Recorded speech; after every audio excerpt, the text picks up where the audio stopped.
बिस्मिल्लाहिर्रहमानिर्रहीम। गज़ा वालों की एक वीडियो मेरे सामने से गुजरी तो मुझे रसूलुल्लाह सल्लल्लाहु अलैहि वसल्लम का ये कौल याद आया।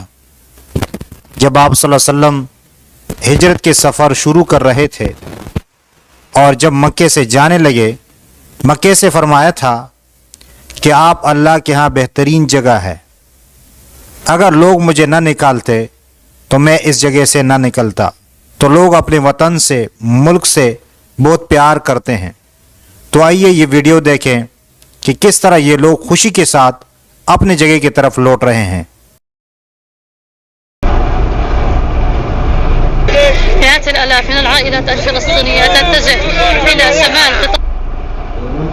غزة مشاهدينا الكرام، اللحظات الطويلة التي طال انتظارها من قبل هذه العائلات الفلسطينية تعود الآن إلى شمال قطاع غزة مرفوعة الرأس، على الرغم من أنها تعود مشيا على الأقدام إلا أنها تتمكن من العودة إلى منازلها شمال القطاع، مفشلة كل مخططات التهجير ومحاولات الاحتلال الإسرائيلي لتهجير الفلسطينيين. سنتابع وإياكم هذه الجولة ونرصد لكم شعور هذه العائلات. الحمد لله على سلامتك. الله يسلمك يا أم. الحمد لله.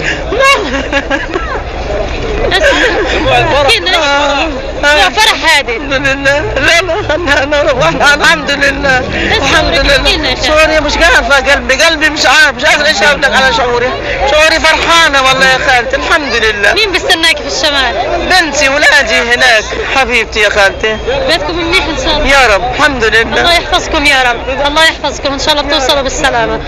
هذه الدموع مشاهدينا الكرام الان في هذه اللحظات من قبل هذه السيده الفلسطينيه، وهي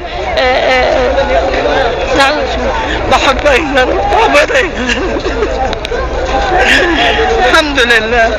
الحمد لله. الحمد لله. شفنا يا خالد والله شفنا الجوع والذل يا خالد. ذبحونا يا خالد، ذبحونا والله. الله يسامحهم، ذبحونا. حمدينا وشاكرين. ان شاء الله توصلوا بالسلامه يا خالد، الله يحميكم يا رب. سنكمل معكم مشاهدينا الكرام هذه الجوله. يعطيك العافيه، كيف حالك؟ الحمد لله. الحمد لله واخيرا حروح اشوف اهلي، مستقلهم كثير. مين من اهلك في الشمال هالقد؟ كلهم ماما وبابا وخواتي كلهم وعمان. طول فتره النزوح كنت لحالك وهم في الشمال؟ مع جوزي كنت. ايش شعورك هالقد؟ انا شعوري الحماس مليون، ما انا مصدقه اوصل هناك والله. ان شاء الله بتوصلي بالسلامه يا رب. شو حابه تحكي لنا في هذا ان شاء الله؟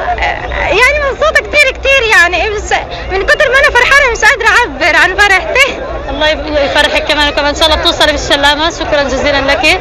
كيف حالك؟ الحمد لله. بس حط ايدك على قلبك. مش متخيلين، مش قادرين نوصف الشعور اللي احنا وصلنا له. الحمد لله. الحمد لله. الحمد لله ان احنا حنرجع لبيوتنا وحنرجع لحياتنا ان شاء الله، وتكون احسن واحسن باذن الله. الحمد لله. وشكرا للمقاوم، شكرا لكل شيء عملوه معنا. الحمد لله. شكرا كثير لك. ان شاء الله بتوصلي بالسلامه. الله يعطيكم العافيه. يعني مشاعر جياشه مشاهدينا الكرام. الجميع يغادر الان جنوب قطاع غزه، يغادرون النزوح ويغادرون المعاناه. كيف حالك؟ اهلين. الله يسلمك. ايش شعورك؟ ابتسامتك عريضه ما شاء الله. والله مبسوط لاني من اول الناس اللي خدمت قطاع غزه، من نازحين ومن مرضى. انا سواق اسعاف، خدمت غزه والجنوب والوسطى ورفح، خدمت كل العالم، طعميت كل النازحين يوميا. كنت طعمي نازحين، وهذا كان شيء سر بيني وبين رب العالمين. فش الا زوجي كانت في الكلام هذا وامي. الحمد لله خدمت كل واحد قال انا محتاج، وهينا راجعين. ما قصرناش مع شعبنا وشعبنا ما قصرش معنا. الحمد لله. والحمد لله على سلامتك. انتصرنا. زكارة في نتنياهو بنقول راجعين وحنعمرها مع بعض ان شاء الله، وراجعه بعد غياب سنه ونص عن ابوها. صح؟ انت بتستني بابا في الشمال هالقد؟ ايش شعورك مازال؟ يعني هل انت شويه وهتشوفيه خلاص؟ حصير احضنه وحصير ابوسه وحقول له كيف انت يا بابا اشتقنا لك. مبسوطه صح؟ كلنا مبسوطين. اليوم عندنا عيد، احنا اليوم حرفيا بعيد والحمد لله رب العالمين. كثير مبسوطين احنا اليوم هالقد عشان اخيرا حنشوف بابا. إلنا اكثر من شهر مش شايفينه. سنه و5 شهور يا عمتو. قلت سنه 5 شهور. ان شاء الله بتوصلوا بالسلامه يا رب. شكرا كثير لكم.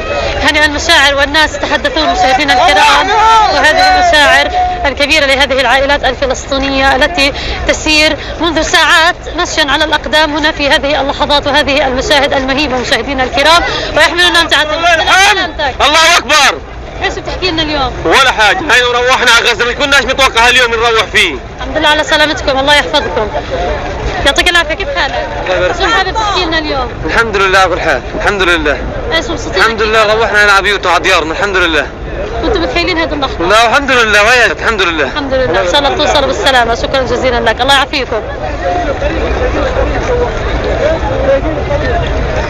الله يعطيكم العافية. ريحكم شوي بعد إذنك. كيف حالكم؟ ايش حابين تحكوا لنا اليوم؟ الحمد لله ولا شيء نو والله الطريق يبدو صعب عليكم مع الإغراض، بس فيش حكي ينقال.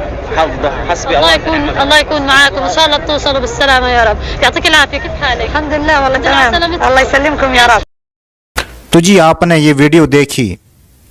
अल्लाह ताला से दुआ है कि अल्लाह ताला वहाँ अमन अमान कायम फरमाए। अल्लाह ताला पहले तो उनको हिदायत नसीब फरमाए। अगर हिदायत उनके मुक़द्दर में नहीं है और मुसलमानों पर इस तरह जुर्म कर रहे हैं, अल्लाह ताला उनको नेस्तो नाबूद फरमाए।